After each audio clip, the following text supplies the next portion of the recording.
জীবনে আমরা অনেক সময় একই জায়গায় দাঁড়িয়ে থেকে ভাবি, কেন কিছু বদলায় না, কেন সব কিছু একই রকম থাকে। অথচ সত্যি কথা হলো, পৃথিবী কখনো স্থির নয়।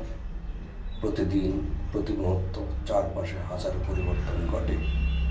শুধু আমরা অনেক সময় সেই পরিবর্তনের অংশ হতে ভয় পাই। আমরা জানি না সবসময় কি আছে, জানি না পরিবর্তনের মূল্য কী, কিন্তু তবুও মনে মনে একটা প্রশ্ন বারবার উঠে আসে, যদি আমি বদলাই, যদি একটু এগিয়ে যাই, যদি নিজেকে নতুনভাবে তৈরি করি, তাহলে কি আমার জীবন বদলে যাবে? এটা সবসময় ভাবি। আপনারা ভালো থাকবেন। Bye bye. দেখা হবে অন্য কোনো সময়, অন্য আরেক নতুন ভিডিওতে। আপনাদের এই ভিডিও যদি ভালো লাগে তাহলে আমাকে একটু লাইক, সাবস্ক্রাইব করে রাখবেন। Bye bye. আসসালামু আলাইকুম। ভালো থাকবেন সবাই।